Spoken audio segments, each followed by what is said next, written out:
गौरी देवी राजकीय महिला महाविद्यालय अलवर में मैं डॉक्टर वी.एन. पांडे बीएससी भाग द्वितीय प्राणी शास्त्र की कक्षा का स्वागत करता हूं। बच्चों, पिछले लेक्चर में हम फिजियोलॉजी ऑफ रिप्रोडक्शन के अंतर्गत फीमेल रिप्रोडक्टिव सिस्टम के बारे में पढ़ रहे थे और उसमें हमने फीमेल रिप्रोडक्टिव ऑर्गन्स के बारे में पढ़ा था।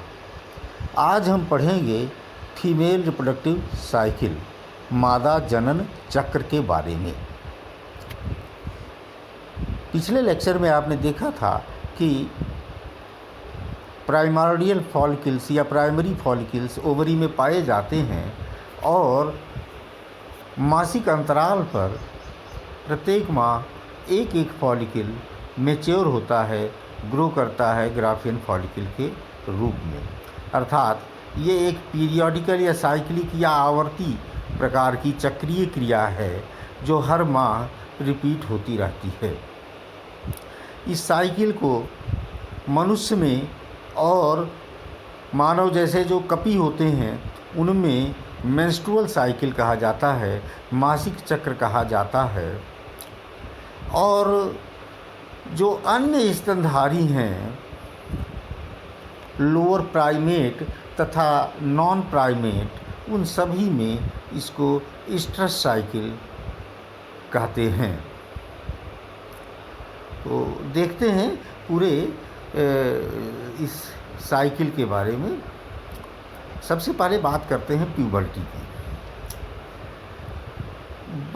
की। बचपन से युवावस्था में पहुंचने में जो ट्रांजिशन होता है, जो परिवर्तन की अवस्था आती है, इस परिवर्तन की अवस्था को प्यूबर्टी या किशोरावस्था कहा जाता है। इस किशोरावस्था में हाइपोथैलेमस परिपक्व होना प्रारंभ हो जाता है और हाइपोथैलेमस से गोनेडोट्रोफिन रिलीज हार्मोन स्रावित होना प्रारंभ हो जाते हैं। आप इनके बारे में पहले पढ़ चुके हैं, FSH-RH और LH-RH। ये दो गोनेडोट्रोफिन रिलीज हार्मोन्स हैं जो हाइपोथैलेमस से बनते हैं और स्रावित होने लगते हैं। ये हार्मोन पिट्यूटरी को टारगेट करते हैं और इनके प्रभाव में पिट्यूटरी से FSH और LH, फॉलिकल स्टिमुलेटिंग हार्मोन और ल्यूटिनाइजिंग हार्मोन, ये दो हार्मोन, इनको गोनेडोट्रोपिक हार्मोन कहते हैं, इनका स्राव पिट्यूटरी से प्रारंभ हो जाता है। ये दोनों ही हार्मोन FSH और LH वैसे तो पूरे शरीर पर प्रभाव डालते हैं, किंतु विशेष रूप से ओवरी में अर्थात अंडाशय पर इनका विशेष प्रभाव होता है, यूटेरस अर्थात गर्भाशय पर इनका विशेष प्रभाव होता है और मैमरी ग्लैंड्स पर भी इनका विशेष प्रभाव होता है। ये तीन प्रमुख टारगेट ऑर्गन्स हैं जहां इनका विशेष प्रभाव होता है और ओवरऑल इनका इफेक्ट पूरे बॉडी पर होता है। इन हार्मोन्स के प्रभाव में साथ ही साथ ग्रोथ हार्मोन और थायराइड स्टिमुलेटिंग हार्मोन, इन सभी हार्मोन्स के प्रभाव में मेंस्ट्रुअल साइकिल प्रारंभ होता है ओवरी में।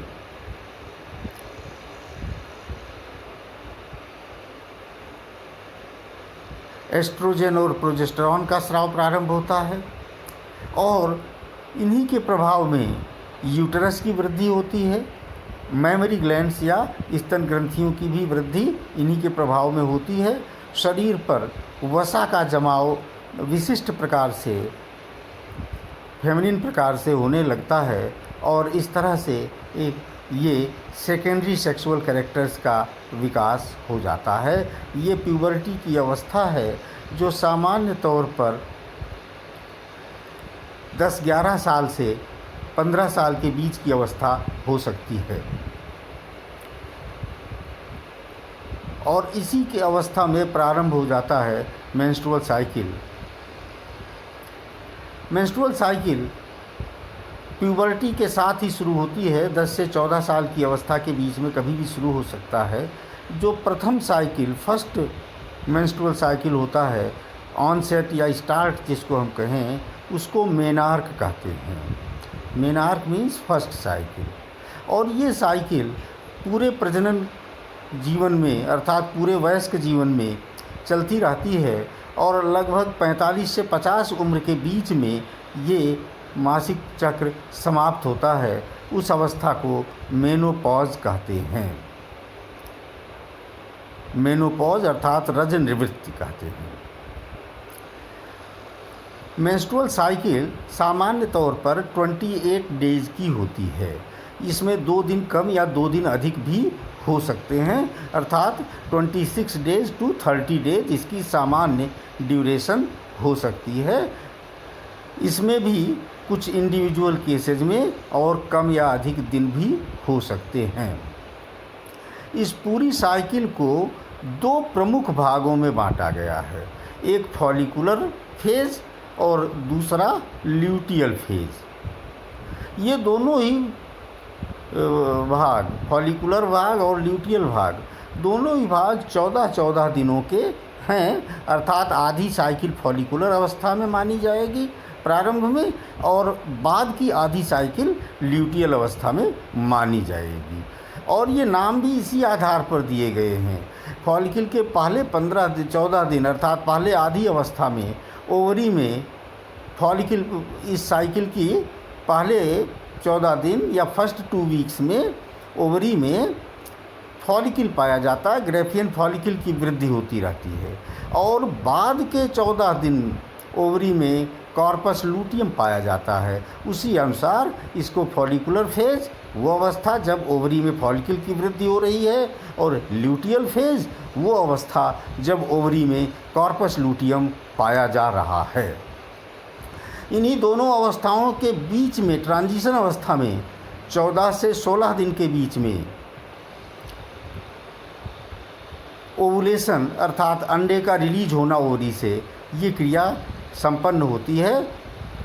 ओवुलेशन की क्रिया तक अर्थात अंडे की रिलीज होने की क्रिया तक की अवस्था को फॉलिकुलर फेज कहते हैं और अंडे के रिलीज होने के बाद वाली अवस्था ल्यूटियल फेज हो जाती है।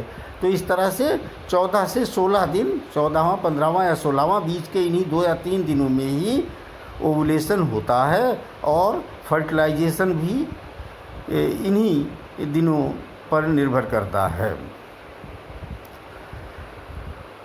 पिट्यूटरी के गोनेडोट्रोपिक हार्मोन, जिसको FSH कहते हैं, फॉलिकल स्टिमुलेटिंग हार्मोन कहते हैं, उसके प्रभाव में प्राइमरी फॉलिकल वृद्धि प्रारंभ कर देता है। लगभग 2 सप्ताह में ये फॉलिकल परिपक्व हो जाता है, मैच्योर हो जाता है। इस पूरे 2 सप्ताह की अवस्था में फॉलिकल स्टिमुलेटिंग हार्मोन की मात्रा लगातार बढ़ती जाती है। ये फॉलिकुलर फेज है, प्रारंभिक अवस्था है। फॉलिकल की वृद्धि की अवस्थाएं हमने आपको पिछले लेक्चर में बताया था, जब ओवरी का स्ट्रक्चर बताया था, वहाँ ग्राफियन फॉलिकल और प्राइमरी फॉलिकल, सेकेंडरी फॉलिकल, इनके बारे में आपको बताया था। तो फॉलिकुलर फेज में FSH के प्रभाव में फॉलिकल की वृद्धि होती है। प्राइमरी फॉलिकल सेकेंडरी फॉलिकल में बदलता है और सेकेंडरी फॉलिकल ग्राफियन फॉलिकल में बदलता है। इस अवस्था में जो फॉलिकल की कोशिकाएं हैं, ये एस्ट्रोजन का स्राव करती रहती हैं।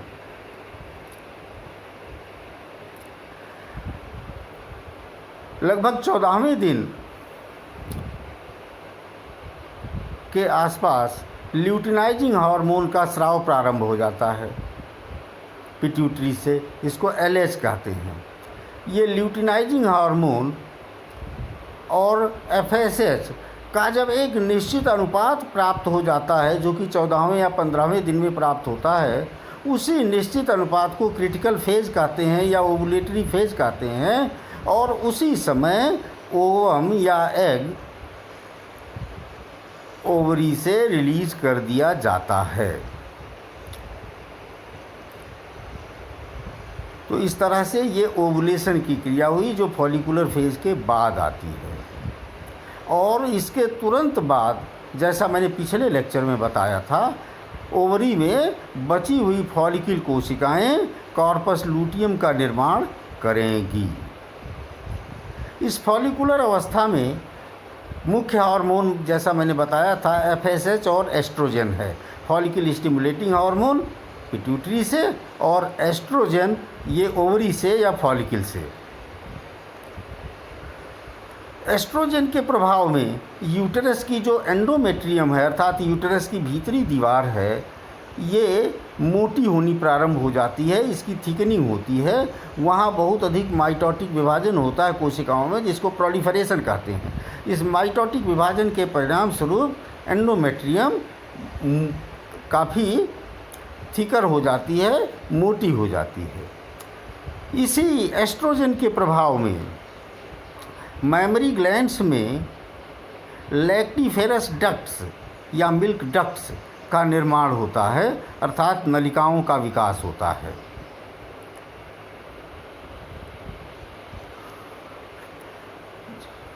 फॉलिकुलर फेज जहाँ प्रारंभ होती है, प्रारंभिक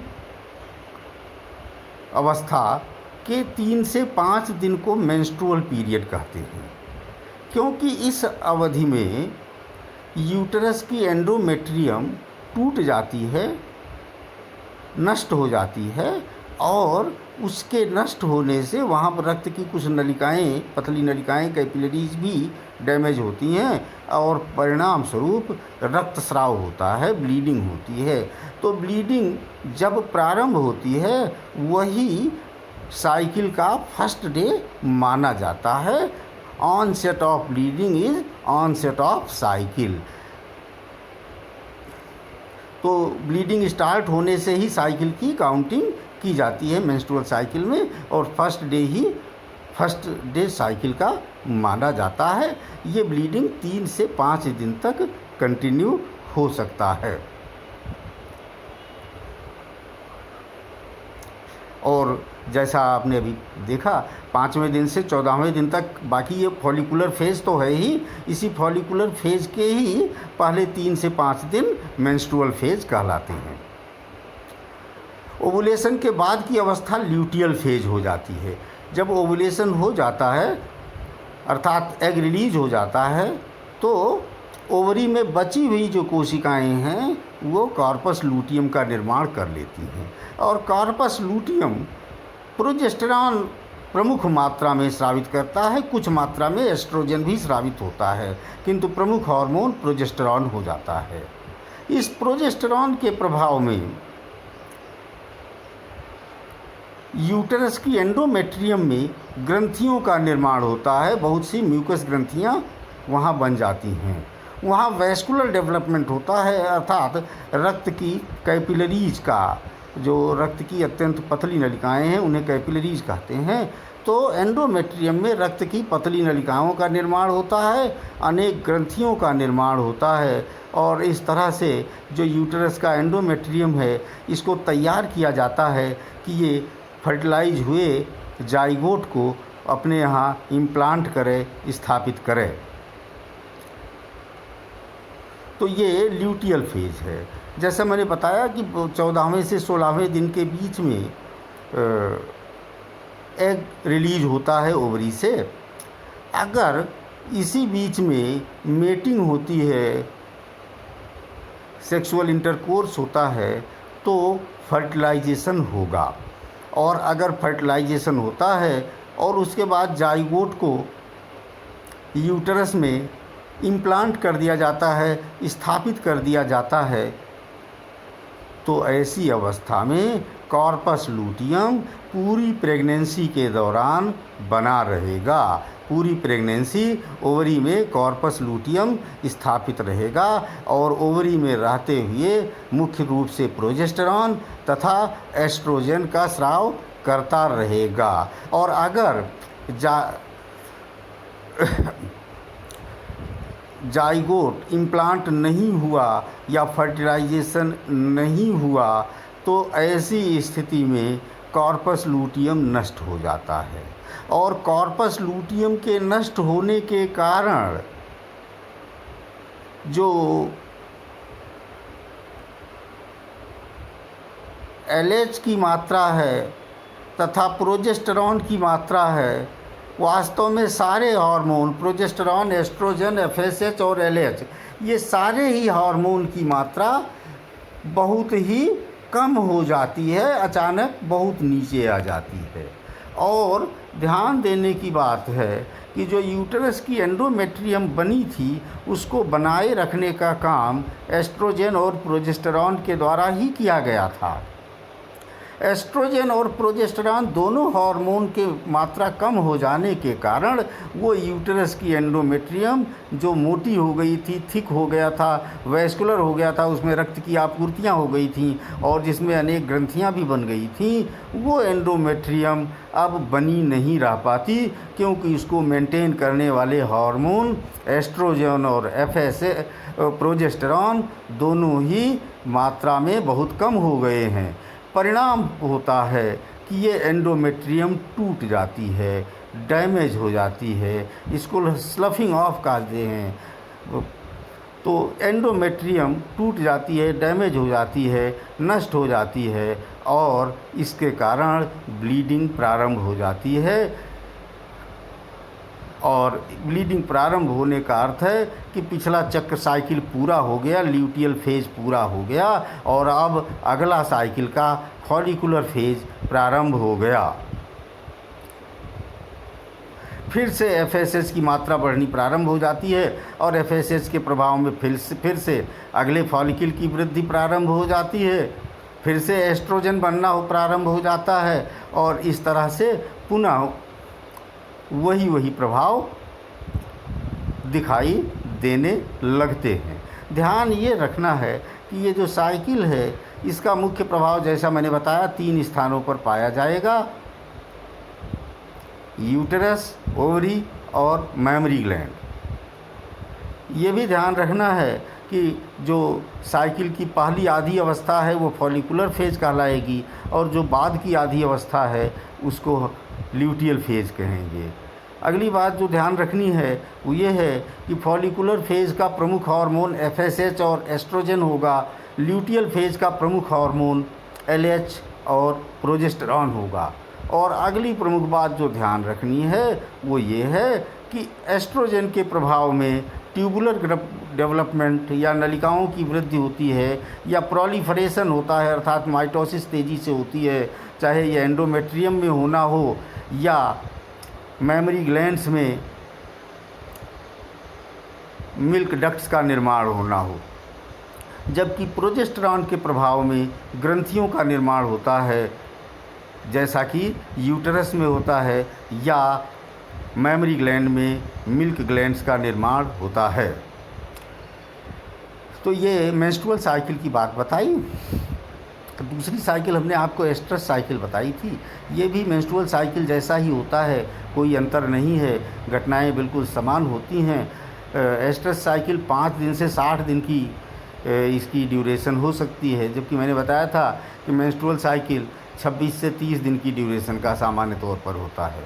तो एस्ट्रस साइकिल 5 दिन से 60 दिन की ड्यूरेशन का अलग अलग जीवों में पाया जा सकता है। इसकी विशेषता ये है कि जैसा हमने अभी देखा था कि मेंस्ट्रुअल साइकिल की काउंटिंग ब्लीडिंग के फर्स्ट डे से करते हैं, एस्ट्रस साइकिल की काउंटिंग ओवुलेशन फेज से प्रारंभ करते हैं। ओवुलेशन फेज को यहाँ एस्ट्रस फेज कहा जाता है और यही फेज हीट फेज कहलाती है। ऐसे जीवों में जो फीमेल है वो इसी हीट फेज में या ओवुलेशन फेज में ही सेक्सुअल मीटिंग करेंगे और किसी फेज में सेक्सुअल मीटिंग नहीं होगी। सेक्सुअल इंटरकोर्स मात्र हीट फेज या ओवुलेशन फेज तक ही सीमित। एस्ट्रस साइकिल में ब्लीडिंग नहीं होती है। इसका प्रमुख कारण ये है कि यहाँ पर जो यूटेरस की एंडोमेट्रियम है उसकी रचना भिन्न प्रकार से होती है। उसमें रक्त की नलिकाएं उस प्रकार से नहीं बनी होती हैं कि उनके टूटने से ब्लीडिंग हो। तो इस तरह से हमने बात की साइकिल की, फीमेल साइकिल की। अब चर्चा करते हैं इम्प्लांटेशन की। हमने अभी चर्चा की थी कि फैलोपियन ट्यूब में अंडे का फर्टिलाइजेशन होता है वहाँ पर स्पर्म पहुँच जाता है, वहीं एग पहुँचता है और ओविडक्ट में फर्टिलाइजेशन होता है। फर्टिलाइजेशन के तुरंत बाद क्लीवेज अर्थात विदलन प्रारंभ हो जाता है और उसके बाद कोशिकाओं की संख्या बढ़ने लगती है। ओवुलेशन के 5 से 10 दिनों के भीतर विदिन 5 to 10 डेज ये ब्लास्टोसिस्ट कहलाने लगता है और 5 से 10 दिन के बीच में ये ब्लास्टोसिस्ट यूटरस में या गर्भाशय में पहुंच जाता है। गर्भाशय में पहुंच करके ये वहाँ की एंडोमेट्रियम की दीवारों से चिपक जाता है और गर्भाशय की जो म्यूकस है वो इसको चारों ओर से ढक लेती है। म्यूकस की एक लाइनिंग बन जाती है। धीरे धीरे प्लेसेंटा का निर्माण होता है और प्लेसेंटा के सहायता से ब्लास्टोसिस्ट एंडोमेट्रियम से पूरी तरह से जुड़ जाता है। ये जो प्लेसेंटा है इसमें एम्ब्रियो के टिश्यूज़ भी शामिल होते हैं और माँ के टिश्यूज़ भी शामिल होते हैं। तो ये प्रक्रिया इम्प्लांटेशन कहलाती है जिसमें ब्लास्टोसिस्ट को यूटरस की एंडोमेट्रियम में स्थापित किया जाता है और उसको प्लेसेंटा की सहायता से एंडोमेट्रियम से जोड़ा जाता है। अगर ये इम्प्लांटेशन यूटरस में ना हो, ओविडक्ट में हो जाए, फैलोपियन ट्यूब में हो जाए या ओविडक्ट के बाहर ही एब्डोमेन में हो जाए तो इसको एक्टोपिक प्रेगनेंसी कहते हैं और ये अत्यंत खतरनाक स्थिति हो सकती है। ऐसे केसेज में चिकित्सकीय सहायता की आवश्यकता पड़ती है। और इसके बाद हम चर्चा करते हैं जेस्टेशन अर्थात पीरियड ऑफ प्रेगनेंसी की। वो अवधि जिसमें भ्रूण का विकास यूटरस में होता है उसको जेस्टेशन पीरियड कहते हैं या प्रेगनेंसी कहते हैं। इस पूरे काल में भ्रूण प्लेसेंटा के द्वारा यूटरस की दीवारों से जुड़ा हुआ रहता है और पोषण उसको मदर से प्राप्त होता रहता है। प्रेगनेंसी को मेंटेन करने में प्रोजेस्टेरॉन और एलएच नाम के हार्मोन बहुत ही महत्वपूर्ण भूमिका निभाते हैं। साथ ही साथ एस्ट्रोजन का भी महत्वपूर्ण योगदान रहता है। तो इस तरह से जेस्टेशन या प्रेगनेंसी पीरियड पूरा होने के बाद स्थिति आती है पार्चुरिशन। पार्चुरिशन अर्थात बर्थ ऑफ द चाइल्ड, शिशु का जन्म होना, वो प्रक्रिया पार्चुरिशन कहलाती है। प्रेगनेंसी के अंतिम समय में एस्ट्रोजन की मात्रा बढ़ी हुई रहती है, बढ़ जाती है। एस्ट्रोजन की मात्रा बढ़ने के कारण यूटरस की मांसपेशियों में, गर्भाशय की मांसपेशियों में संकुचन होने लगता है। इसी संकुचन की क्रिया को लेबर कहते हैं और लेबर पेन होता है, जो दर्द होता है उसको लेबर पेन कहते हैं। धीरे धीरे ये संकुचन की तीव्रता बढ़ती चली जाती है। साथ ही साथ मदर खुद भी इस पर फोर्स, अपनी तरफ से वॉलंटरी फोर्स भी ऐड करते हैं, लगाते हैं और जिसके परिणाम स्वरूप कंट्रैक्शन या संकुचन की गति बढ़ जाती है। इसके परिणाम स्वरूप भ्रूण यूटरस से, सर्विक्स से होता हुआ बाहर की तरफ पुश कर दिया जाता है। जो एमनियोटिक सैक है वो बाहर निकल आता है, वेजाइना में निकल आता है और उसके साथ ही साथ जो एमनियोटिक सैक है वो फट जाता है और एमनियोटिक सैक के फटते ही जो भ्रूण है वो बाहर आ जाता है और इस क्रिया को पार्चुरिशन या चाइल्ड बर्थ कहते हैं।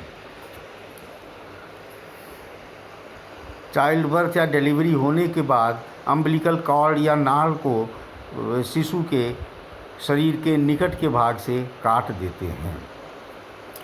रिलैक्सिन नाम का हार्मोन इसमें महत्वपूर्ण भूमिका निभाता है। ये ओवरी से स्रावित होने वाला हार्मोन है और ये प्यूबिक लिगामेंट्स को सॉफ्ट कर देता है, जिसके कारण बर्थ कैनाल चौड़ा हो जाता है और पार्चुरिशन या चाइल्ड बर्थ की प्रक्रिया आसान हो जाती है, उसको सुविधाजनक हो जाता है। तो ये पार्चुरेशन की बात हुई। और अब बात करते हैं लैक्टेशन की।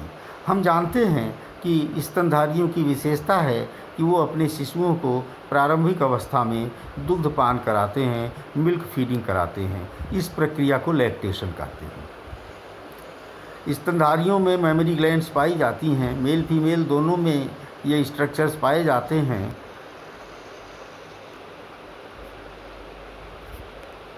लेकिन ये सिर्फ फीमेल में फंक्शनल होता है, मेल में फंक्शनल नहीं होता है।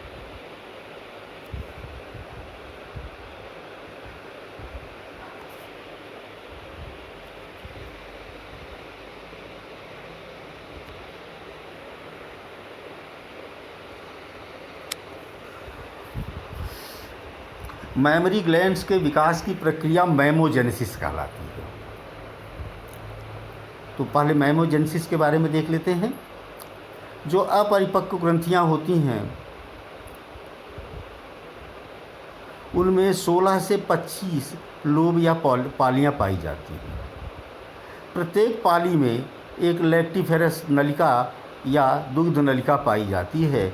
ये दुग्ध नलिका निपल्स तक पहुंचती है। निपल चारों ओर से डार्क एरिया से घिरा हुआ रहता है, जिसको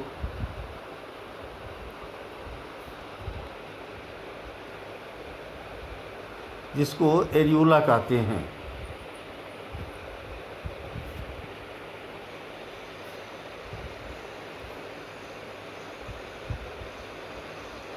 प्यूबर्टी के समय अर्थात किशोरावस्था में जब फॉलिकल स्टिमुलेटिंग हार्मोन का स्राव प्रारंभ हो जाता है और एस्ट्रोजन का स्राव प्रारंभ हो जाता है, उसी समय ग्रोथ हार्मोन और TSH आदि हार्मोन भी शरीर में उपस्थित रहते हैं। तो इन सभी हार्मोन्स के सम्मिलित प्रभाव से लैक्टिफेरस डक्ट की या नलिका की अनेक शाखाएं बनने लगती हैं तथा साथ ही साथ मेमरी ग्लैंड्स पर, ब्रेस्ट्स पर वसा का जमाव प्रारंभ हो जाता है और इस तरह से ब्रेस्ट का निर्माण होता है।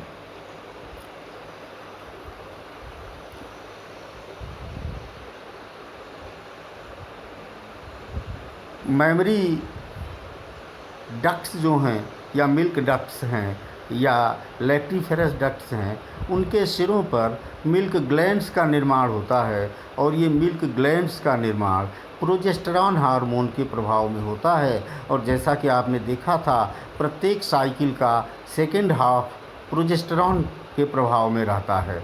तो उस समय मेमरी ग्लैंड्स में मिल्क ग्लैंड्स का निर्माण होता है।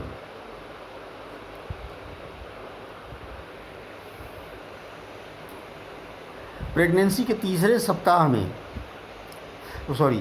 प्रेगनेंसी के थर्ड ट्राइमेस्टर में अर्थात 7वें महीने के बाद में कलोस्ट्रम का निर्माण प्रारंभ हो जाता है।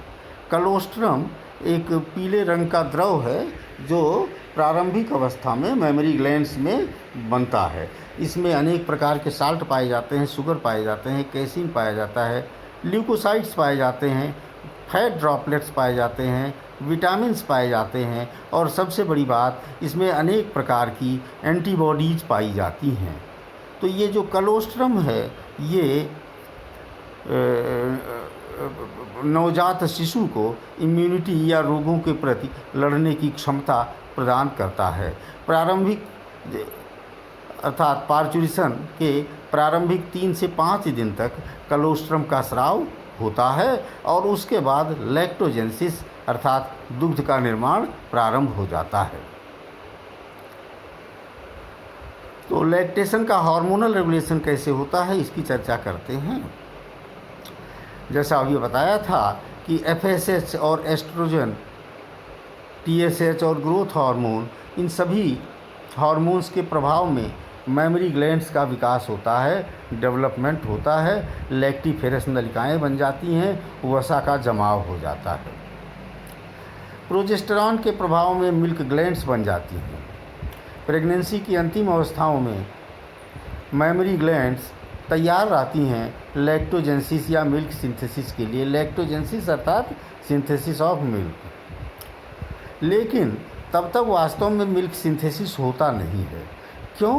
क्योंकि मिल्क सिंथेसिस के लिए प्रोलैक्टिन नाम का हार्मोन आवश्यक है, और जब तक एस्ट्रोजन की अधिक मात्रा रहेगी तब तक प्रोलैक्टिन का स्राव नहीं होगा।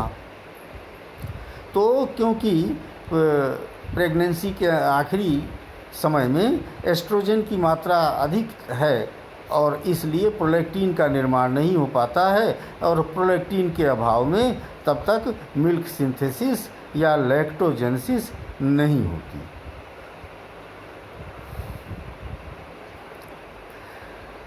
जो ही डिलीवरी होती है या पार्चुरेशन या चाइल्ड बर्थ होता है, उसके साथ ही साथ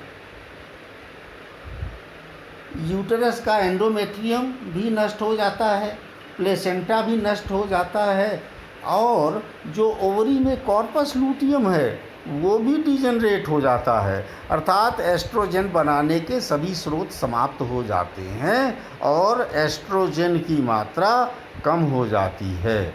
एस्ट्रोजन की मात्रा कम होने के बाद प्रोलैक्टिन का निर्माण या प्रोलैक्टिन का स्राव पिट्यूटरी ग्रंथि से प्रारंभ होता है, और इस प्रोलैक्टिन के प्रभाव में लैक्टोजेनेसिस या मिल्क सिंथेसिस की क्रिया होती है। जब शिशु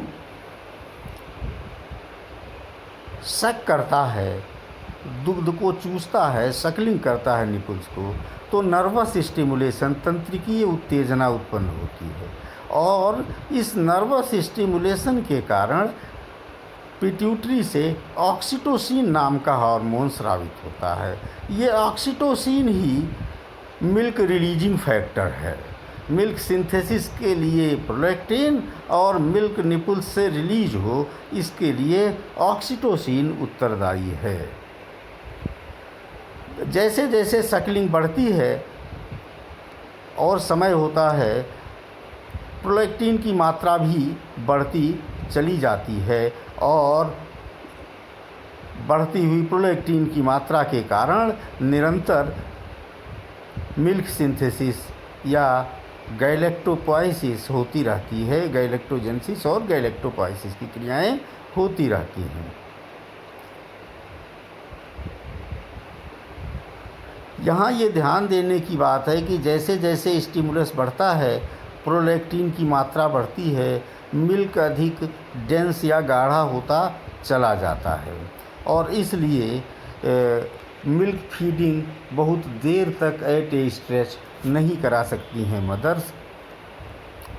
लैक्टेशन का पीरियड लगभग अधिकतम 8 से 10 महीने का सामान्य तौर पर होता है। जो अभी आपको बता रहे थे कि प्रोलैक्टिन के कारण मिल्क डेंस या गाढ़ा होता चला जाता है, तो इसका परिणाम ये होता है कि थोड़ी देर तक दूध पीने के बाद शिशु को अधिक गाढ़ा दूध मिलने लगता है और तब वो दूध पीना बंद कर देता है। तो इस तरह से कुछ मिनट तक ही शिशु लगातार दूध पी पाते हैं।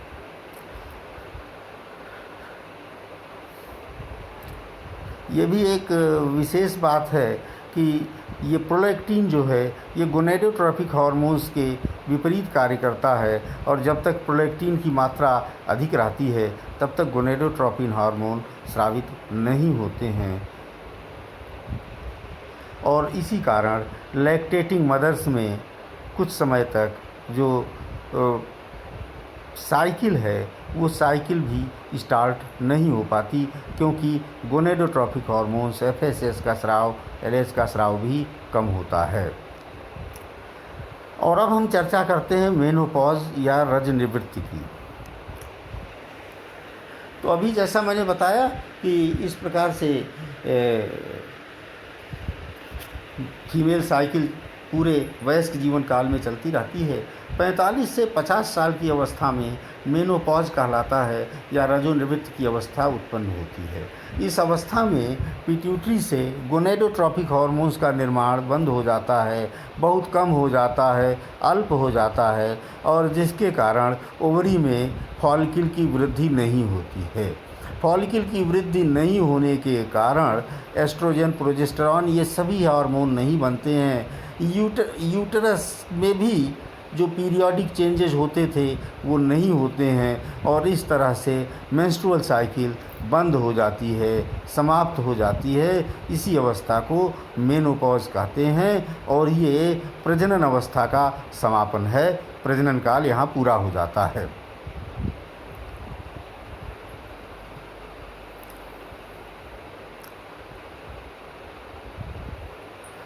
इस अवस्था में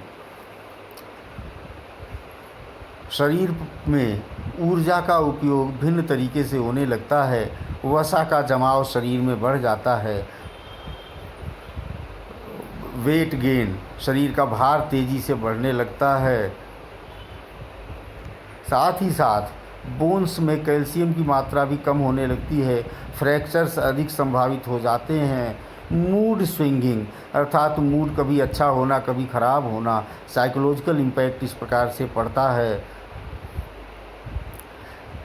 कभी कभी अधिक पसीना होना, स्वेटिंग, इस प्रकार की क्रियाएं भी होती हैं।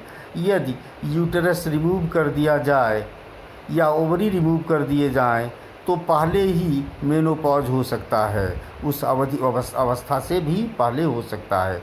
तो इस तरह से ये मेनोपॉज की अवस्था है जिसमें साइकोलॉजिकल और फिजियोलॉजिकल फैक्टर्स भी जुड़े हुए हैं और ये कुछ मामलों में कॉम्प्लिकेशंस या समस्याएं भी उत्पन्न कर सकते हैं, जिसके समाधान के लिए हार्मोन रिप्लेसमेंट थेरेपी काम में ली जाती है। तो थैंक यू बच्चों, ये टॉपिक आपका पूरा हो गया, physiology of reproduction. Thank you बच्चों।